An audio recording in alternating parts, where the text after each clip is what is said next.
I'm going to try and get through some of this before we get interrupted like that. Hey everyone. In this video, we've got message for collective coming in, as well as some numbers to be aware of and patterns. There's some good reminders that are being brought forward for the collective. So let's get right to it because there's always lots to cover. 3, 2, 1. Let's go! Hey everybody. Okay. So a few things have been coming up lately for a lot of different people, and I thought it was important to come on and discuss it. So first off, some numbers that have been coming up specifically are 333 again, 272 and 28. If you've seen anything, any kind of variation of that, or 82 would work as well, but it's more specifically for 28. Now, there's been a lot of changes in the energy lately. So first things first, there's some reminders that are coming through. Where are your boundaries at? There's a lot of distortions that are coming into the energy field. There's surprises coming out of the woodwork, people popping up out of nowhere. Exactly. Where are your boundaries at? Where are you holding them steady, and where are they falling away? Where are you falling back into patterns, right? It leads me into the next part of be aware of those old patterns trying to come back in, that old energy, the stuff you've outgrown, the stuff you've already let go of. Be mindful that it does tend to try and come back in at times. So you need to reaffirm what you've already learned. The other thing that's coming up specifically is there's a lot that has fallen away. There's a lot that we have let go of because it's not coming with us to that highest timeline to serve our highest good. It's just no longer needed. It's just not coming. It's just not going to come to fruition. Now, those things that have fallen away, it's okay to mourn them. It's okay to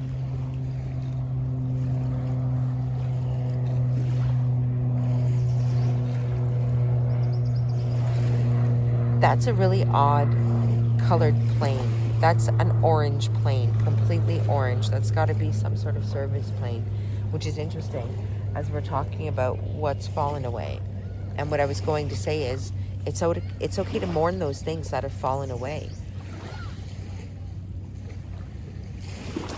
Pay attention to the things that have fallen away, though, because perhaps some of them might be one or two might require a little more attention, so be mindful of that. Now, the next few months is riding pretty quickly, and you have a choice. You can decide how you show up with this, how you ride through this energy. Are you going to ride it, or are you going to get swept up and swept away in it? Now, a lot of people have also been noticing some sleep disturbances or sleep changes.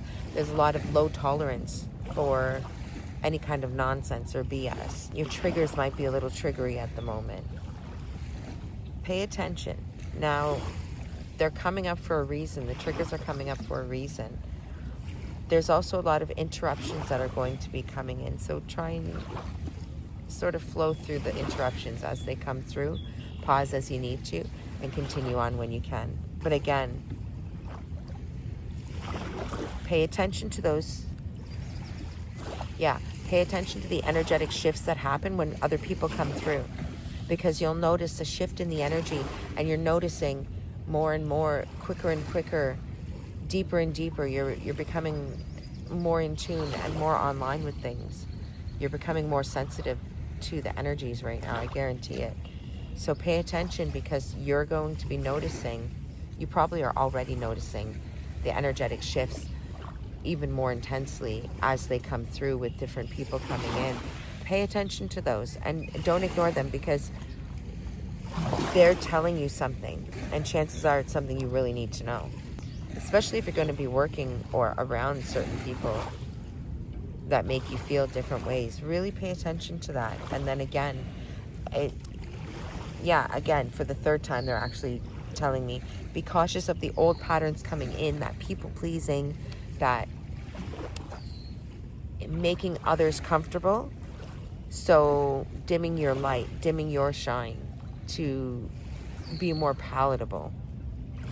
Be firm in those boundaries. And again, watch for those patterns. They're really pushing that one. Now, on the other side, understand that no matter what, and this part is for someone specific, you are I'm going to say the PG way-ish, sort of. I don't get in trouble by YouTube. They take down my video, okay? But you are unfarkwithable. That's it. You're unfarkwithable. You forget how protected you are, how divinely guided you are. Don't stress about the extra energies that are around, no matter what. You're good. But also, expect something unexpected. There's going to be some big surprises coming in the next 2 months, specifically for the majority of the collective. So expect the unexpected. All right, now let's pull some cards. Okay, everybody, we're back and we're going to pull some cards for the collective. Today we are going to use the Magic Spirit Oracle deck by Alexis Arakin, the Crystal Spirits Oracle deck by Colette Baron-Reed. Illustrations are by Jenna Della Cortaglia. And of course, we also have our Witch's Familiar Runic Oracle by Athene Noctua.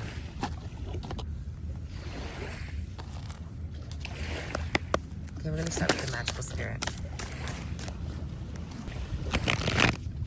Okay, first card out. Sweet Oblivion, Uncertainty, Fate, and Humor. It's card number 40. It's okay, I don't know what I'm doing either. How very apropos. Next up, card number 29. Sometimes you will break before you bloom. Breaking into bloom. Time, liberation, understanding. And we've got harmony on the bottom of the deck. Ease, inner child, softness. May sweet and soft things find you. Now, we actually already had a card jump out of the Crystal Spirits, being card number 24, Fluorite. And we'll pull one more. Amethyst. And finally, our Witch's Familiar Runic is Canas. So here's the thing. First and foremost, we're being reminded that we're not supposed to know everything. It's okay not to know everything. It's okay to be lost in the sauce. You're not meant to know everything. If you knew everything, how would you learn anything? Now, the card of Sweet Oblivion, she's sitting in a cup of tea and she's got the cosmos in her hand. She has no idea what she's doing, but she's doing it anyway, isn't she? The affirmation spell is, I am freely floating amid the beautiful cosmos. And that's our reminder to keep in flow. Sink into your unknown. Trust in your own free will in combination with faith. Embrace the power within the void. It's okay to be lost and have no answers. Sometimes those are the best adventures, the greatest of loves that come in. There's a choice to be made when you're floating in the great expanse. And this is what I was talking about in the channeled message, is that are you going to white knuckle ride this, or are you going to go with the flow? It's okay not to know. It's okay to be in that oblivion. Nobody really knows what they're doing. How can they? Nobody has the manual. Just some people seem to have it more together than others, that's all. And there's number 28 again. We're here to live, not solve the great mystery. Just experience it, evolve with it. Our human mind mistakes knowingness for safety and peace. It values cosmic order over cosmic chaos, but both are essential. And that energy right now is a little bit crazy. It's a little bit chaotic and fast. It's going quickly. So don't compare yourselves to others. Don't be fooled by how others present themselves. The confidence they might display really doesn't mean anything. So notice the ways in which you feel you are missing something or others have, or when you feel everybody else knows something you don't. Reassure yourself kindly when you recognize them. Deep breaths and affirm to yourself, it's all right, nobody really knows what they're doing. Take life day by day, step by step, and trust the journey, just as the hero does. Now remember, this is your reminder to go with the flow state, because when you're able to go with that flow state, the breaking isn't always as hard. This brings us right into that next card, card number 29, the Rosebud, Time, Liberation, and Understanding. My third eye is awakened and my heart is open. It's Temperance, the red rose pays you a visit. She comes as a gift of grace and patience. You may break before you bloom, but if you're going with that flow state that we were talking about, allowing yourself to go with things instead of against things, you get a lot further along. Buds have to break open before they can bloom, and it can be painful and seem like a long time. You might still be waiting on that abundance that you've been manifesting to come in. You might still be waiting for your time in the sun, your time to chirp and speak your story. But what are you waiting for? Break into that bloom. You need to trust that whatever struggles you've been going through are leading you to more freedom and magic. You're on the path of setting yourself free from something. It could be within you, your career, creativity, healing, or your dreams. And that's what we talked about in the intuitive read, was trusting in that guided message that's coming through to you. When that energy shifts, when you've got people come through. With the third eye intuition, the power of your heart, you will free yourself from your struggles. And even though, as you can hear, just as people come through, the water becomes turbulent and things can pick up. And it's, can you keep that center? Can you keep going? Can you keep on target? Energy's going to go where the attention flows, so make sure you're keeping your attention where it needs to be. Guided meditations and crystals that you endow with energy can assist you in activating your third eye and heart chakra. Set the intention for them to open and place your hand on your heart throughout the day. Tap on your third eye a few times as if awakening it. When meditating, place one hand on your heart, finger of the other on your third eye. Now, once you can do this, step into that flow state and allow that bloom to break open. All of a sudden, in comes in the harmony, ease, inner child, softness. There's a sweetness with this card. You see, which is a bee with the flower. I appreciate and attract the sweetness of life. It's the perfect pair, the perfect harmony. Lighthearted, bringing beauty and flow with the natural rhythm of life.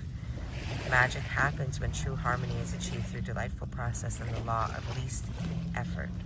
Some of the most beautiful things exist effortlessly. What if you sought out the softness, that flow state that we talked about? What if you sought that out? Seek out what brings you joy. Because no matter what, the chaos might come, the interruptions might come, but it's up to you to find that joy and create that peace and harmony within yourself. Find that center. Perhaps your childlike nature will bring that into you, your spiritual wonder, that playfulness that we need to bring out more. Be easily amused by the beauty of the world and see the miracles in the mundane. Open up instead of closing down. Maybe that's the best way to receive the honey of existence. Do something that would bring your inner child joy. What would light them up? Think back to what used to create a spark for you. Do more of that. Let the inner child and you take over. Let them play and enjoy life. They are a magnet that attracts you to the light of your life. And by tapping into that inner child, you really bring that joy in. And that's what you're going to attract, more of that. Let's go to fluorite first, because it really wanted to come out. Also, it's just coming through now. Green aventurine is card number 25. It's right after fluorite. It's luck, good fortune, potential, possibility, and new opportunities. There's somebody that's watching this that could use that, so that's just a second note. Sorry, it's popping out now. So whoever that's for, there you go. Pick up some green aventurine for luck and good fortune. Get that new opportunities coming through.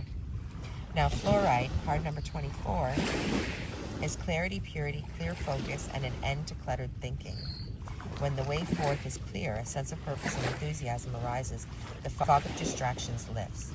Fluorite spirit appears when confusion is about to disperse, giving way to pure wisdom and free, unambiguous intentions. It reminds you that you can achieve clarity by slowing down and consciously choosing to release any confusion or distractions. Now, the relationship message behind this is, in fairy tales, true love at its purest is often the magic that will break the old spell, keeping someone asleep or frozen or acting out of alignment with who they truly are deep down. True love from the conscious universe always works like a magic potion, allowing you to let go of false stories about who you are and what you can create and experience. It breaks you out of that debilitating belief that you're not worthy of all you desire. In the collective intuitive reading, this is what we were discussing, because we were saying to be mindful of those past belief systems coming back in. Are you going to allow yourself to step into that new person that you truly are? The one that is in more alignment with who you really are? Or are you going to choose to step back into what you know and who you know already? All become clear when you become clear, releasing any ambiguity or confusion over mixed messages from the outside. Your outer conditions will change as you work with fluoride spirit, changing what's within. Become clear on what abundance truly is and let go of old fears of not having enough wealth in specific form. Riches are yours if you open to the conscious universe's ideas of what your abundance looks like. Remember, money is only a symbol of abundance. Prosperity shows up in many different ways, so keep your eyes open. Fluoride is great for laser-sharp focus. So if you're doing a lot of studying or learning something new, or if you just really need to retain information, this is an excellent stone for you to use. Now, do not keep this in your bedroom. This can disrupt your sleep. It is for studying, so make sure you don't have it in your kids' bedrooms. Amethyst is card number 4, which is familiarity, unconscious habits, old patterns in need of being released. And again, what did we say in the intuitive message? That's right. We were talking about patterns and old belief systems coming back up that you need to consciously decide, I'm not that person anymore. I'm not following that structure anymore. You have to decide. It's up to you. Autopilot will take over when we require rest from mental overload. And while it can serve us well, this amethyst is a reminder that surrendering to the familiar is not necessarily in your best interest. Are your old habits working for you the way you want them to, or are you overdue for a new routine? Small, simple shifts can make huge differences. Do more to nurture yourself. Your go-to might be to sacrifice for others. So what habits can you develop today to build your security and increase your prosperity? Can you see the old habits or old belief systems that should have been discarded a long time ago? And it's okay to mourn them. Again, that's back to the intuitive message that we gave earlier. Be conscious of the habits so you don't fall asleep to your potential for transformation and healing. You deserve more than you have right now, so awaken to your ability to co-create a new, one replaced habit at a time. Now, the relationship message is that Amethyst is here to awaken you to the possibility of even richer partnership. If you're with someone, step out of the same old habits and routines. Go somewhere new. Spice it up some way. It might be something as simple as some extra gratitude, planning something special just to say thank you. It doesn't have to be big. It might even just be saying thank you or saying I love you more. You know, looking into their eyes and doing it. That sort of thing, right? It doesn't have to be a big thing. And that's what we said in the intuitive message. What are you going to let go of? What are you going to step within? Don't forget, the universe is giving you all sorts of nudges, those tiny little reminders. So playing it safe can be not taking those risks, but what are you missing out on? Because you're playing it safe, because you're resorting to those same patterns that you're used to. What are you missing out on? Make those inner changes so that the outer can reflect them. Now, amethyst is a wonderful stone to assist in exploring and trusting your intuitive abilities. All right, now, next. This is the next rune that we're going to be working with. So I'm going to give you a quick rundown from the book on this one, and then we'll go into some more information. In the week, I will post a little more detailed about it. All right. Kenaz is the barn owl. The acquisition of wisdom, knowledge, and insight has been the owl's forte since the beginning of time. They have sharp eyes that can see in the dark and what others need light to perceive. The companion of many goddesses across many cultures, the owl is a holder of the occult secrets. For the unaware creature, they are fearsome. Kenaz has the hot, bright energy of fire and the illuminating torch. It represents the search for truth and knowledge and a burning creative drive. In a reading, Kenaz speaks of artistic and technical abilities and owning your craft. Lighting your way through the dark, it encourages you to be a self-starter and to take initiative guided by curiosity and intelligence and your intuition. In reverse, the rune is an explosive volcano, a high-raging fever. Fire, while essential, can be deadly. It also indicates weakening and ill health. Keywords are enlightenment, creativity, skill, offspring, and learning, and the magical workings for this rune can aid you in finding your true path. It is also useful during divination practices.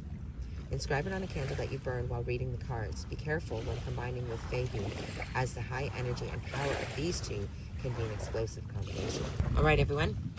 That's all we have for the collective right now.